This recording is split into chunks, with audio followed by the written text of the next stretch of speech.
आमिर रंगीला साहब जी sir. Sir गड्डी च बह के तुसी सामने नज़ारा लैंदे पे हो जी जी जी शारजा दी खूबसूरत मस्जिद जो है मैं कहना नूर सर मस्जिद।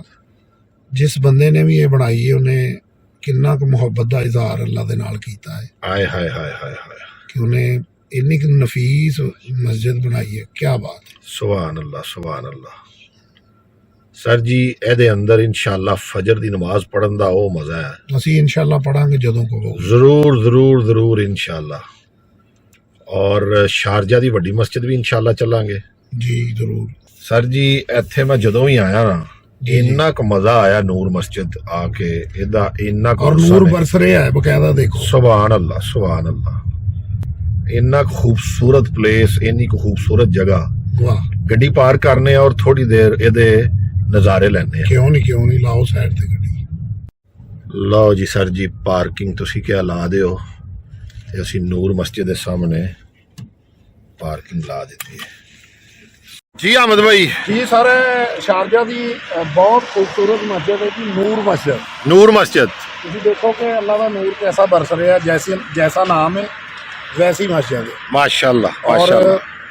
जिस बंदे ने भी ये बनाई है उन्हें अल्लाह ताला दे नाल मुहब्बत का इजहार पूरी मुहब्बत के नाल कीता है कि सुभान अल्लाह। ਇਹ ਅਹਿਮਦ ਭਾਈ ਸ਼ਾਰਜਾ ਦੇ ਜਿਹੜੇ ਸ਼ੇਖ ਸੁਲਤਾਨ ਹਾਫਿਜ਼ਾਹੁੱਲਾ ਅੱਲਾ ਉਹਨਾਂ ਨੂੰ ਜ਼ਿੰਦਗੀ ਸਿਹਤ ਤੰਦਰੁਸਤੀ ਦੇ ਉਹਨਾਂ ਦਾ ਮਸਜਿਦਾਂ ਦੇ ਨਾਲ ਇੰਨਾ ਕੁ ਪਿਆਰ ਹੈ।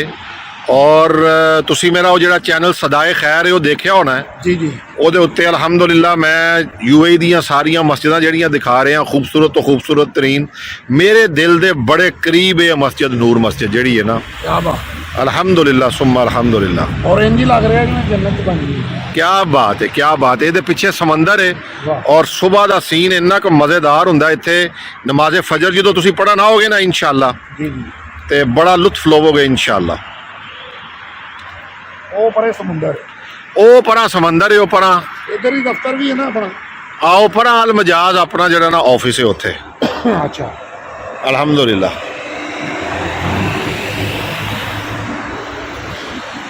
Thank you. वेलकम। हामिद भाई मज़ा ले रहे हैं दोस्तों। अल्हम्दुलिल्लाह हम शारजा में घूम फिर रहे हैं आज। जैसा कि मैंने आपको बताया कि अभी तकरीबन आधे घंटे 1 घंटे के बाद रिकॉर्डिंग है तो हम निकले थे बाहर। राशिद भाई आज सो रहे हैं वो आराम कर रहे हैं और अभी कुछ देर के बाद इंशाल्लाह हमारी रिकॉर्डिंग शुरू होगी। तो हामिद भाई को मैंने कहा तकरीबन 1-1.5 घंटा है तो चलें आज कुछ आउटिंग करते हैं। और क्योंकि आप लोग कहते हैं कि राशिद भाई और हामिद भाई के साथ ज़्यादा से ज़्यादा व्लॉग बनाऊं तो अल्हम्दुलिल्लाह सुम्मा अल्हम्दुलिल्लाह आज हामिद भाई के साथ जो है ना हम मज़ा ले रहे हैं। हामिद भाई ये मशीन पानी वाली है। अच्छा जी।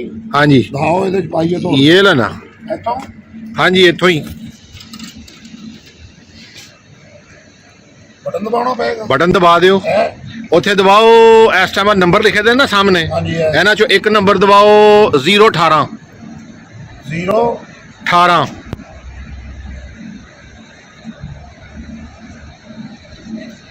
ਉਹ ਵੇਖੋ ਉਤੋਂ ਚੱਲ ਗਿਆ ਉਹ ਥੱਲੇ ਕੱਢ ਲਓ ਥੱਲੇ ਇੱਥੋਂ ਇੱਥੋਂ ਹੀ ਇਹਦੇ ਅੰਦਰ ਦਬਾਓ ਇਹਨੂੰ।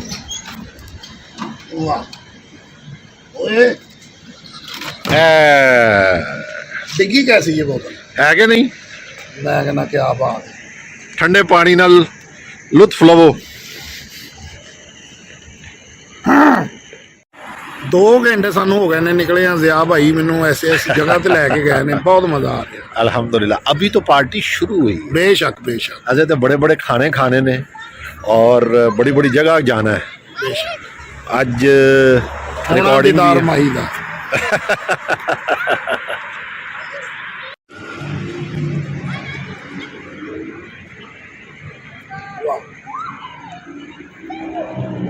चलो जरा उधर समंदर किनारे थोड़ा जिहा वॉक करिए। आ जाओ लो जी रंगीला साहब समंदर किनारे आ गए तुसी। हाँ जी भाई लग गया किनारे। लागे किनारे ठंडी हवा माशाल्लाह खूबसूरत आज सर्दी हैगी है ना।